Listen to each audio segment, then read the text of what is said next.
Brothers, I don't plan to be before you long, but I do plan to be strong. Thank you, Widow Son Lodge and Second Worship Master Williams, for hosting me this evening. I want to ask you all, first of all, when you hear this topic, the origin of Prince Hall Origin, how many of you have ever heard that phrase, Prince Hall Origin? Anybody? Okay, a couple people, right? Now, as you all know, here in this lodge, in this jurisdiction, we are Prince Hall affiliated. Prince Hall affiliation, right? PHA. So when you hear this term PHO, I'm sure it kind of sparks your curiosity a little bit. So we're going to talk about some history that unfortunately hasn't been widely known by a lot of our membership for far too long, and fortunately has come to light more and more as we've gone into the 21st century.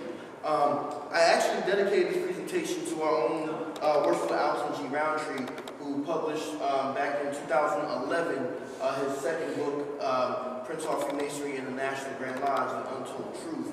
And a lot of the information I got that started me on researching this topic came out of there.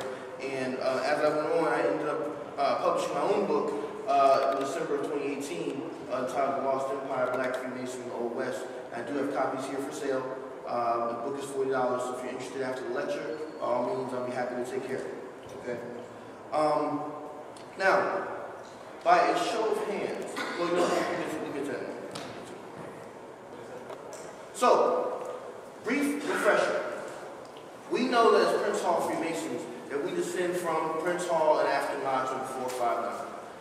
In the 1770s, Prince Hall and several other men of African descent became Masons. They ended up getting their own charter, which was signed in September 1784. They physically received it in 1787 in Boston, thus forming African Lodge 459, from which all Prince Hall Freemasons claim descent. Okay, and I'm using that term, all Prince Hall Freemasons, in big bold letters for a reason. Okay, now, it's very important to understand that African Lodge 459, while it started off small and off to itself in Massachusetts, it didn't stay that way terribly long.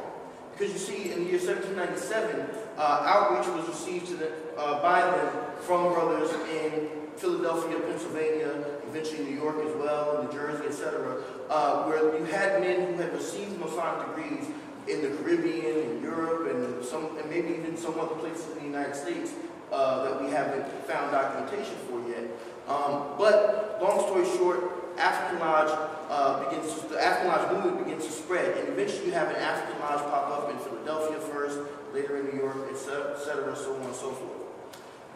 Now, the important thing to understand about the movement in Pennsylvania is that it was very, very closely tied to these individuals here. Here we have Bishop Richard Allen, the founder of the African Methodist Episcopal Church, and Reverend Absalom Jones. These two men were pioneering African-American African-American ministers, I should say, in the state of Pennsylvania and in American history. Okay, both of them coming out of the Methodist Episcopal tradition. Now, Reverend Absalom Jones is a very important individual because, as you see here on the slide, he also becomes elected as the first most worshipful Grand Master for Masons of African descent in the state of Pennsylvania. And indeed, throughout all Prince Hall Freemasonry, he actually is the first one we can actually say he was an actual Grand Master as we understand that term today.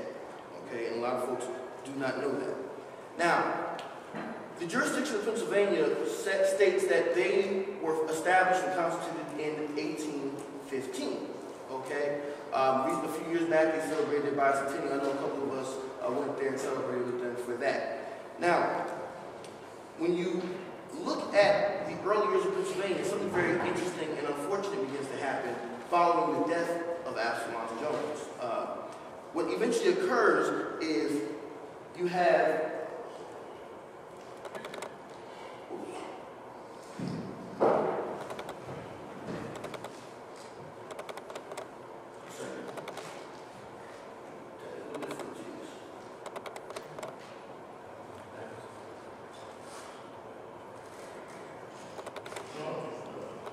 conflict emerged very early in the African Lodge movement, unfortunately. Okay, Prince Hall has passed from the scene, Absalom Jones passes from the scene in Pennsylvania, and unfortunately, you have a split occur. Ironically, the lodges that ended up being expelled from the original Grand Lodge in Pennsylvania, which was known as the first independent African Grand Lodge of North America. Okay, that's the original Grand Lodge in Pennsylvania. Unfortunately, they ended up expelling two lodges, ironically named Union and Harmony Lodge. Go figure, right? These two lodges, we have found, they had some really interesting issues with the leadership of First Independent African Grand Lodge. For one, they claim that First Independent African Grand Lodge was not founded correctly because Masonic tradition, in most of Masonic history in the United States, we say that it takes how many lodges to form a Grand Lodge? 3, that's right. What these brothers end up saying is they say, well, First Independent was just one lodge that morphed itself into a Grand Lodge, and that wasn't correct. So we wanted to figure out a way where we could restart it and do it the quote-unquote correct way. That's one of their first issues that they raised. Another issue that they raised, which I found very interesting in the documentation, is that they also basically make the claim that, well, we are some of the younger brothers in terms of actual age, and these old guys won't listen to us. They won't let us do what we think we should do, and we want to expand and start more lodges. And of course, we don't have that problem today in Freemasonry, of course, right? Between the generations, right? Especially not in DC, right? But long story short, on July 17, 1837, these lodges, they claim that they received a charter to establish a new Grand Lodge from the Caucasian Grand Lodge of Ohio, which was meeting in Chillicothe, Ohio at that time. The only problem with that is the Caucasian Grand Lodge had no idea what they were talking about, because they didn't even meet in Chillicothe, Ohio that year. What history seems to tell us is it appears that the men who started this second Grand Lodge, which they called Hiram Grand Lodge, by the way, that they claim that they received some advice from their good white Masonic friends in Pennsylvania and Ohio that they should start their own Grand Lodge. Now, who did that? We don't know for certain. But this causes a major, major problem in the early years of African American Freemasonry. Okay, before 1850, you have several other irregularly formed and clandestine Masonic Grand Lodges among black men being started up and down in the northeastern seaboard, particularly in the state of New York. Okay, what ends up occurring is that African lodges, the legitimate African lodges, end up becoming outnumbered very quickly by irregular and spurious Masonic organizations.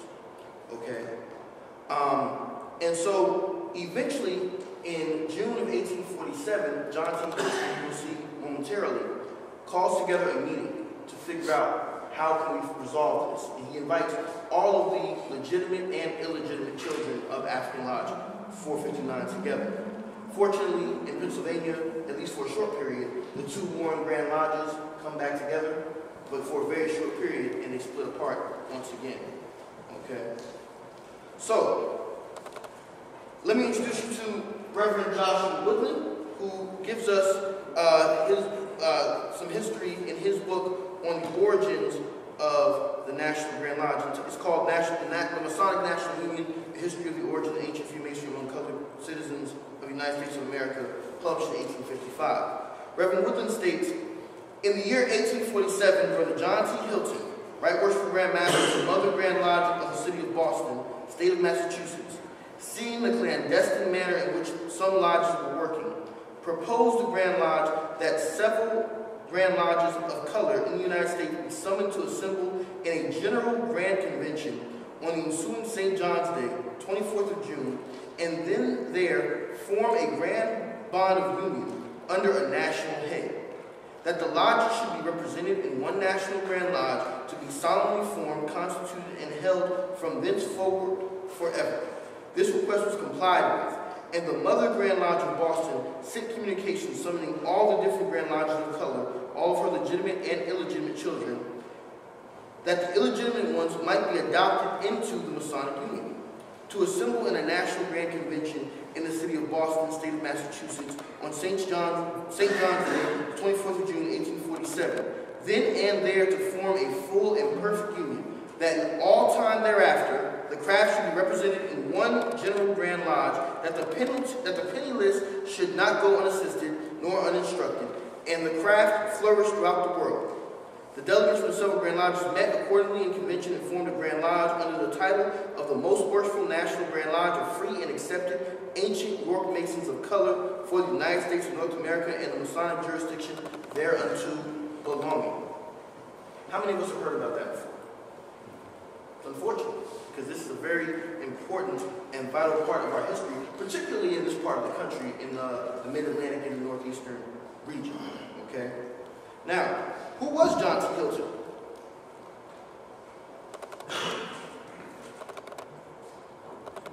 Okay, I see there's a little delay on this thing here. Sorry, brothers.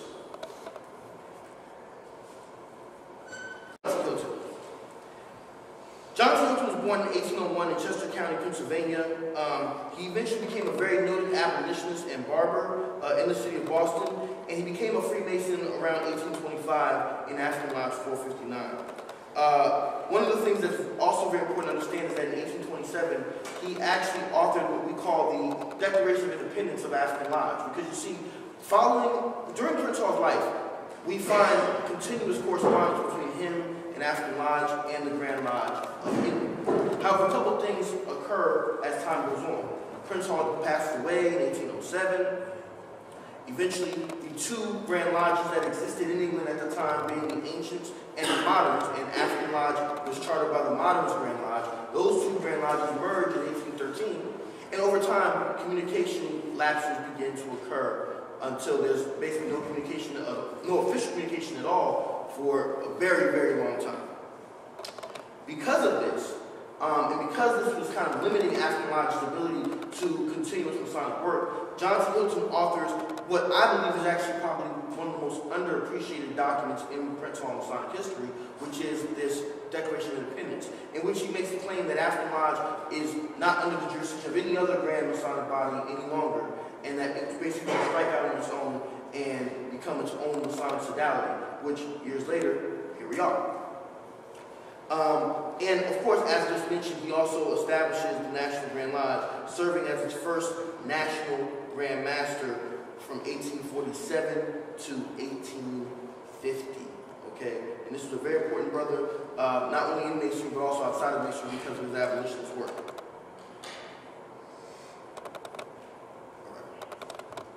And here you see the seal of the National Grand Lodge, which gets established up there in Boston. And this is a very important moment in African American Masonic history. Okay, why? Well, how many of us belong to the National Grand Lodge today? Show of hands. Of course, none of us.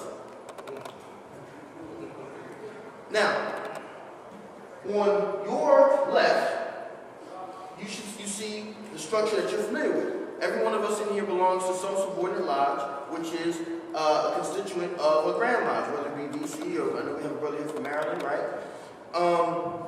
That's the structure that we have. That's the structure that is in place in basically the entire legitimate or recognized Masonic world.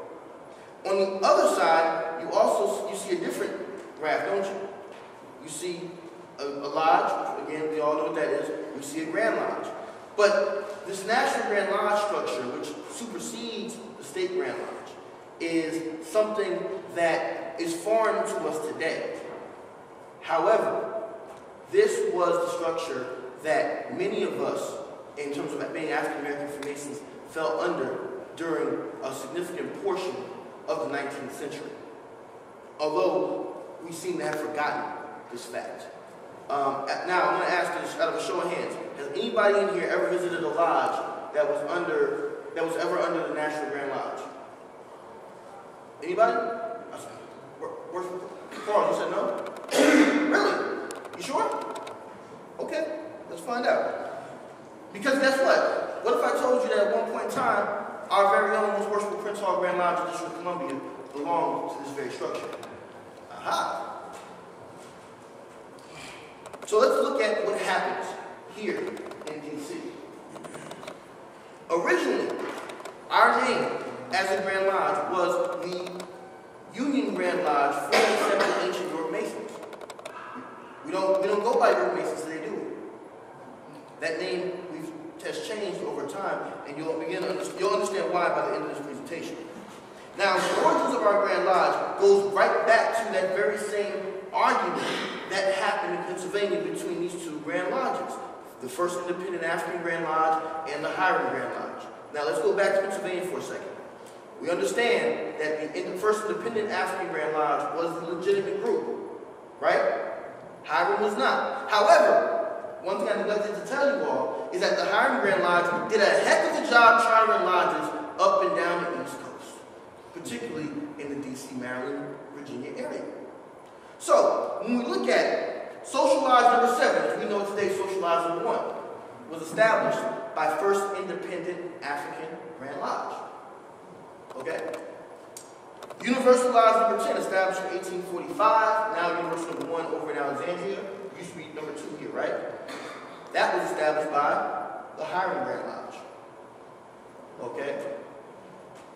Felix Lodge number 17, named after Felix Dorsey, who happened to have been a member of the Hiram Grand Lodge. Guess what? They were under that body too.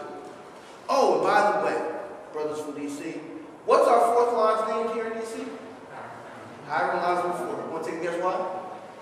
Because they were being organized right before our Grand Lodge was formed, and they were taking on the name Hiram, not just because of our Masonic legend, but also because that's who they plan on having their allegiance to. So, does it get a little more personal now? I know Senior Warden from Hiram is here tonight, right? Because it starts to get a little more personal, doesn't it? now we're having this discussion, right? So, through several name changes, the Union Grand Lodge of D.C. is now our most worshipful Prince Hall Grand Lodge of D.C. as we know it today. We, in fact, belonged to the National Grand Lodge, which also is known as the National Compact. So, if you hear me use those terms, don't get confused. It's the same thing, essentially.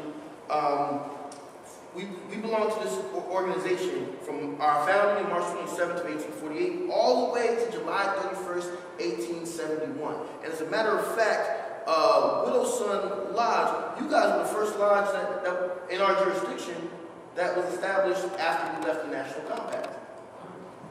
So, Meridian 6, Look Alive Meridian 5, Hiram 4, Felix 3, Universal, and Social were all established at a time when we were under this National Grand Lodge structure. Okay? And again, these dates are very important. We're established in March of 1848, to a little shy of a year after the National Grand Lodge is formed. The Pennsylvania Grand Lodges have merged together, but for a very short time. Matter of fact, I would argue the only thing good that came out of that 2 year period in Black Freemasonry was our Grand Lodge, right? Now, this is a document, and I know you can't read it from the distance that you're in, but this is a very important document, one that has not publicly been displayed, I don't think, ever before. This document comes out of one of the minute books of our most worshipful Prince Hall Grand Lodge of D.C. It is a letter from William H.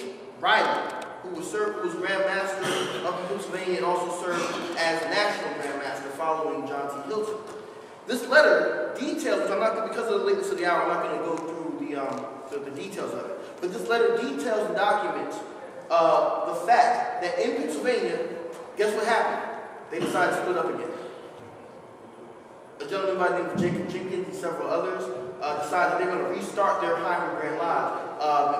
And there's various reasons as to why they may have done this. Some say Jacob Jenkins wanted to be National Grand Master and he lost the election. Some say that they saw that the National Grand Lodge as a structure was irregular and a clandestine thing to do, so they didn't want to be a part of it. There's a number of different reasons that are given, but as far as my research shows, we're not 100% sure. Okay, but this letter was sent to our Grand Lodge to notify us of this split. And so in Pennsylvania, if you ever talk to brothers in Pennsylvania, many who know their history, they know about the 7th Streeters, which was the restarting of Hiram, and the 11th Streeters, which belonged to the National Grand Lodge. Okay. Now, growth and expansion. The National Grand Lodge really does at least one good thing right, which is there are several irregular Black Grand Lodges that exist before the Civil War that actually were outnumbering legitimate Black Freemasonry. The National Grand Lodge becomes almost like Walmart, and they basically stomp out what we would call irregular Freemasonry, Black Freemasonry, So all these other groups, such as the United Independent Harmony Grand Lodge, the St. Philip's Grand Lodge of New York, right? All these different groups that were existing, you guys, none of us have ever heard of this, right? Because the National Grand Lodge puts them out of business, basically, in a nutshell, okay? And says if you're not descended from African Lodge 459 and from Prince Hall, you are irregular, and that is it. The National Grand Lodge also helps to spur the growth of legitimate black Freemasonry throughout the free states, and it begins to spread into some slave states as well. Okay, we got to remember this is still slavery period we're talking about. And it also gives a lot of the African lodges a sense of a common unity, a common history, which I think is oftentimes overlooked by modern day critics of the National Grand Lodge, because we have to remember, Prince Hall dies, Absalom Jones dies, that first generation dies off. What's the first thing that we started to do? Argue, factionalism, splitting apart. And so the National Grand Lodge gives them a certain sense of a common history and the fact that we are, in fact, one organization. You have to remember something else, too, before I move to the next slide. This is at a time, photography does not exist. The internet does not exist. We take for granted today that you can go right in your pocket, go on Google, and pull up the African Lodge charter. We can see it, we can show it, there's video, all types of things, right? At this time, people said Prince Hall got a charter. I heard Prince Hall got a charter, but if you're in Ohio, in Western Pennsylvania, in Virginia somewhere, and you're here, how do you know? Just because somebody told you? And this is one of the reasons why clandestine Freemasonry was able to spread throughout the black community at this time, because you can show some of these other groups where they said, hey, Prince Hall lied. No, those guys are lying. They don't got no charter. Prove it.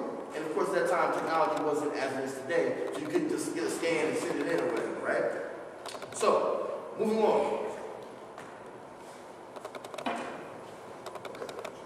So, moving on. Here we have Richard Howell Gleaves. Gleaves is a very important, arguably one of the most important black Freemason of the 19th century, believe it or not. He was born in Philadelphia, July 4th, 1819, originally as a member of Laurel Lodge No. 2. And for those who may have forgotten, Laurel No. 2 actually gave birth to Social Lodge No. 1. He served as Grand Master in Ohio from 1856 to 1860. He was a prolific Masonic organizer throughout Pennsylvania and Ohio River Valley region as well. He gets elected National Grand Master in 1865, from 1865 to 1877. In his political career, and during the Reconstruction period, he served as a trial judge for Beaufort, South Carolina, and is elected as the first black lieutenant governor of the state of South Carolina from 1872 to 1877. He was a member of several different jurisdictions from Pennsylvania to Ohio, South Carolina, but he later in life becomes a member of our very own Eureka Lodge No. 5 here in D.C. and served as CCFC. And I see you, Worshipful Brown, shaking your head. Yeah, that's your lodge, yeah. Now, Gleaves is very important for black Freemasons during this time period, but also very problematic. And here's why. I'm going to go back to that slide 1 second. So, I don't know how many of you all, who's here is good with dates. Remember I said that Gleaves gets elected National Grand Master in 1865. Anything else important happening for black people in 1865? Right. Emancipation. Civil War is over, right? Now, the map that is up there, that's what the National Grand Lodge and what black Freemasonry basically looked like pre-Civil War, with the exception of, I left out Louisiana. There's also lodges in Louisiana. During the Civil War, they started their Grand Lodge up as well down there. But that's basically what black Freemasonry basically looks like pre-Civil War. Now, in 1865, you've got 4 million enslaved black people in those southern former Confederate states that are now free. Let's just argue half of them were men. Let's just say 2 million were men, for argument's sake. What do you think Gleaves wanted to do? Expand. And that's exactly what he eventually ends up doing. But the problem is this. You have the National Grand Lodge, and you have the State Grand Lodge. His own Grand Lodge of Ohio begins chartering lodges outside of its borders, such as in Illinois, such as in Missouri, and Kentucky, right? And there begins to become an argument about who has the right to form lodges outside of their state borders. Leeds begins to say, hey, if a state wants to form lodges outside of the borders, you got to come to me. His own Grand Lodge of Ohio says, who the heck are you? And so you begin to see a rift occur, starting with Ohio, and also Louisiana as well, which is a tangential part of the Ohio situation. Now, coming back home to D.C. for a minute, let's look at the District of Columbia in the National Grand Lodge. As I said earlier, we were in compact from 1848 to 1871. Several of our most prolific early members were officers in the National Grand Lodge, such as our second Grand Master, John T. Costi, who served as National District Deputy Grand Master of the Southern District. Past Grand Master Charles Datchar, our very first Grand Master, served as National Junior Grand Warden in 1865, and Past Grand Master William Tunia, also of Felix Lodge No. 3, served as National Senior Grand Deacon as well. Okay, it's very interesting going through our Grand Lodge minutes. Early on, you see very little mention of the National Grand Lodge. Then, right as the 1865 National Grand Lodge meeting gets ready to happen, we receive a letter that says, hey, you're invited to this meeting, but you owe back taxes. You need to pay the National Grand Lodge the back taxes, and you all can be seated. Which is, you know, if you think about it today, right, in our lodges, if you owe some money to the Grand Lodge, you got to pay it up, and then you get seated, right? But here's the problem, and this is informed by my research, but this is also partially my opinion, so I'll give you that disclaimer. When you look at the minutes of our Grand Lodge, it becomes very, very clear that the average everyday brother, average everyday past master, who wasn't a high-ranking Grand Lodge officer, seemed to not really know who or what the National Grand Lodge was. Kind of like, and I hate to use this comparison, but kind of like the Council of Grand Masters today. Most of our average brothers, I mean, unless you're a Grand Lodge officer, somebody you have to be there, average brother, we should know, right? But the average brother may or may not know or understand how it all works. And so, very early on, in 1865, you begin to slowly but surely start seeing an issue in D.C. occurring as well. Well, why do we owe the money? Who are these people? Why are we paying this money? Right? So, this begins to snowball, not only in D.C., but in Ohio, as well as in other states. Now, it gets to a climax in Ohio, particularly. Ohio was established, the state of Ohio's Grand Lodge was established in 1849. They accepted a warrant from the National Grand Lodge in June of 1850. But in June 23rd of 1868, Ohio says we've had enough of the National Grand Lodge. They say that the National Grand Lodge has impeded on Grand Lodge sovereignty, which Grand Lodges hold as a supreme aspect of their very existence. They also make the claim that the National Grand Lodge has made other innovations, such as, and we know we do not entertain innovations into the craft, right? They say that the National Grand Lodge has inserted an innovation into the third degree obligation, where they say that you obligate yourself to obey the laws, rules, and edicts of the National Grand Lodge, which is something you won't find in other legitimate Masonic jurisdictions, right? And so Ohio serves as a intellectual cradle for the movement for independent, or what they call states' rights Freemasonry in Black America. Okay? And so following this event in 1868, the war begins. And you see there, this is an image that I cropped from the cover of Brother Roundtree's book on the National Grand Lodge.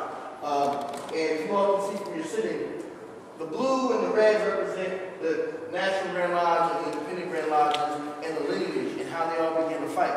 That's very confusing, isn't it? This is a graphical form of how Black, or what we call Prince Hall Freemasonry today, was formed and organized and how it spread. So DC is a very simple place because we were formed basically under the National Grand Lodge. We leave the National Grand Lodge and we leave as a whole group, right? No rules, any lodges or anything like that in 1871. But that's not the case in much of the country, okay? In many places, You have situations where the Grand Lodge was under the National Grand Lodge, and then they decide to leave it, and then some guys say, well, no, we want to stay with that. That's where we come from, right? You have many situations like that, where there's splits and mergers, and splits again, and lodges breaking off, and all types of things going on. This is a significant aspect of Black Masonic history in the 19th century, although it has been underwritten about and under-discussed. Okay? Now, as we spread out west, we meet my good friend Captain William D. Matthews, who is known as the Lion of the West. Okay?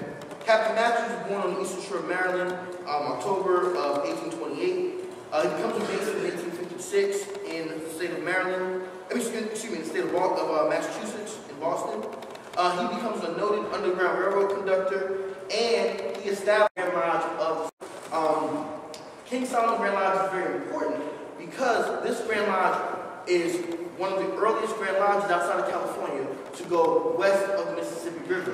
And he was religiously dedicated to this idea of Black men having a national Grand Masonic body. He didn't have a problem with recognition with white folks, but he said, hey, if we're going to recognize, we should recognize with our national Grand Lodge. This is something that we built and established and whatnot. And so he's a very important figure during this period because he also starts playing lodges, not just in Kansas, but from as far north as Cheyenne, Wyoming, as far south as San Antonio, Texas. Now, let's get to some more of this controversy. Here we see Reverend George W. LaVere. Now, LaVere was originally from Brooklyn, New York. He served as the Grand Secretary of the Union Grand Lodge of New York, or the Compact Grand Lodge. So many of the states that we know of today at one time had 2 or maybe even 3 different Grand Lodges that were formed. He belonged to the National Grand Lodge segment in New York. He served as a chaplain for the 25th United States Colored Troops, and he gets elected in 1877 as the National Grand Master, finishing his tenure. Some say, if you talk to the National Grand Lodge folks today, they'll say, well, he served all the way to 1886. Some research, which I published in the book, shows that that may not be the case. He may have actually ended his tenure in 1883. Okay? Many of the actions of National Grand Master LaVere have been called into question by later researchers such as myself, Brother John Hairston in Washington State, Alton Roundtree, and others. For example, remember, prior to LaVere, we had Richard Gleaves as National Grand Master, right? Now, when Gleaves is National Grand Master, he's also serving as Lieutenant Governor of South Carolina, at a time when the white former Confederates began to take back the southern state governments. Gleaves ends up having some trumped-up charges pressed against him and another guy by the name of Francis L. Cardozo. Anybody familiar with that name? Any Cardozo high school folks in the house? Right? So, by the way, another Eureka brother, by the way. Right. Now, during this period, 1876, 1877, Richard Howard Gleaves ends up having a major scandal in his political career, which I believe was probably trumped up. You know, they were trying to get all blacks out of office. But the bottom line is that the documentation shows that he may not have been able to function in both capacities. He's trying to defend his freedom at this point, not going to go to prison for some missing money, right? So in 1877, when the National Grand Lodge holds elections, now later on, Gleaves tells us that he told LaVere, who was serving as National Grand Secretary, that the authority was supposed to pass to the National Deputy Grand Master. He submitted his report and submitted his resignation from office. But LaVere doesn't do that. Instead, LaVere holds an election, and all of a sudden, guess what? He becomes National Grand Master. Which, in my view, calls into question the very regularity of the National Grand Lodge and anything it does going forward. The fact that they had a National Grand Master who later in 1883 gets expelled because of this from that very same group, right? So how can you say you're legitimate and then you have this type of issue in your history? Eventually what begins is the Masonic Conference movement. In 1875, they have a conference celebrating the centennial of the initiation of Prince Hall and the Brothers of African Lodge. In 1877, as I mentioned earlier, LaVere gets elected, And then in 1878, they hold what's known as the Delaware Convention. I missed that prior to Delaware, there was a convention in Chicago as well that occurs. Right? All these conventions are basically discussions between the independent groups and the compact groups as to what are we going to do? Are we going to keep this national grand line structure or are we not? And as time goes on, it becomes very clear that the majority of the craft begins to side with the independent group. Okay? In 1878, what they decided at this meeting, which was called by the National Grand Lodge, is that they issue a set of resolutions which state, under these conditions, and they list them out, that if all these things are met, then the National Grand Lodge will be shut down. One of the conditions was that a certain number of Grand Lodges had to approve these resolutions. Another one stated that they would form a National Grand Union, which would meet for the first time in 1882 here in Washington, D.C. However, such never occurred. John G. Jones, who's the father of Prince Hall Shriner, and also the father of bogus Black Freemasonry, was at the spearhead of some of these Masonic conferences as well. So you see his picture there. Now, Prince Hall affiliation, the group to which all of us in this room claim membership.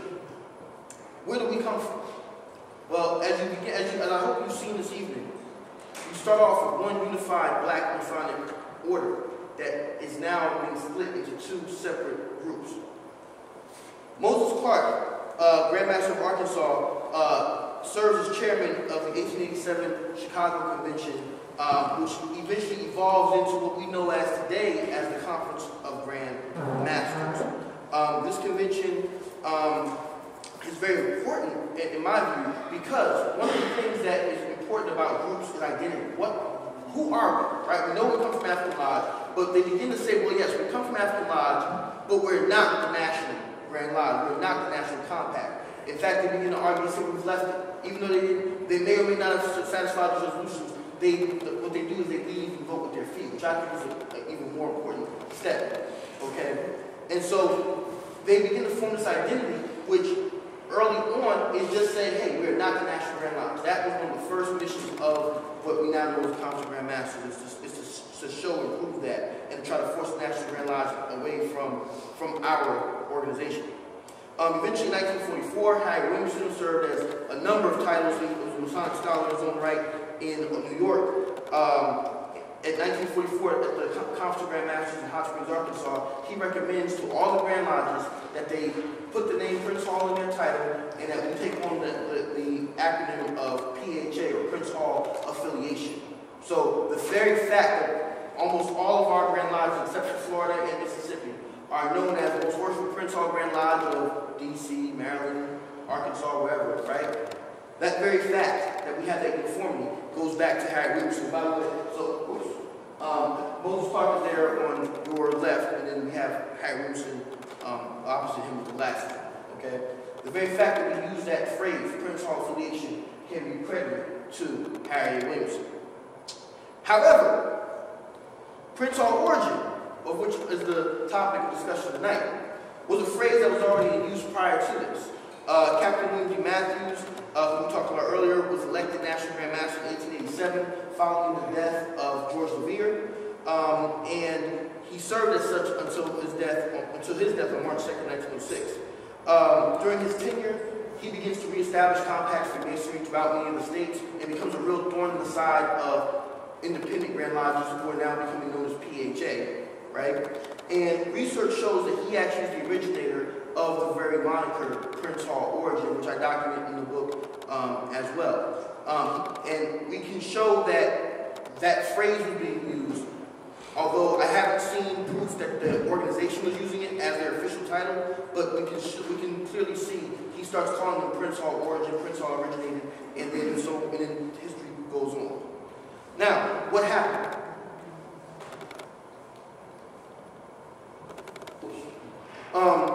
Eventually, how do we forget this, right? Eventually, past Grand Master William Grimshaw, member of Social Lodge number 1 here, publishes his book, The Official History of Freemasonry Among Colored People in North America, and he does this partially with a committee, one of whom is also Richard Howard Leaves, and they basically write the National Grand Lodge out of our history. This book was used as the primary source text of Black Freemasonry for the majority of the 20th century, and it minimized in every which way the very history that we've discussed tonight of this National Grand Lodge structure in Freemasonry. Also, to note, I don't like always bad mouth leaves. One thing I do want to note is that he also was one of the visionaries who got this temple built as well, so I want to give him that much credit. Now, let's make it personal for a second. Anybody recognize this guy right here? Al Vaughn was sitting right there, right? On the other side, you see Milford Vaughn, both work for past National Grand Master. That's our very own brother Vaughn, Senior Warden Vaughn's grandfather, who served as National Grand Master for the Prince Hall Orgin Masons, right? As a matter of fact, brother Vaughn, Senior Warden was nice enough to even bring in some of his grandfather's belongings to include his National Grand Master's apron. Here tonight, right? So you see, this is not ancient history. We see it in our family, in our own families. I'm of the opinion that we're not necessarily brothers with PHO, because we don't recognize it, and I don't know that we ever will, but we are related through our common history, and as you can see, it can get very, very personal. So in closing, thank you so much for your time and your attention, and with that being said, if there's time for mass, I don't know if there is, I'm happy to answer any questions anybody has. There's some reference for further reading. You can get the National Grand Lodge History by Roundtree, my book, Christopher Belcher, who's a member of the PHO organization, a former member. He has a book on that as well called Making Warfare Smooth, and here are our references. So, if Worship Master, there's time for questions, I'm happy to entertain them. If not, Anybody? Sorry? Anybody have a question? I have a question. Is there any way we can get a copy of those slides? Say again? Is there any way you can get a copy of those slides? No, sir, but I will be making a handout available to the Worship Master for distribution. Okay, great. Thank you. All right, we have worship.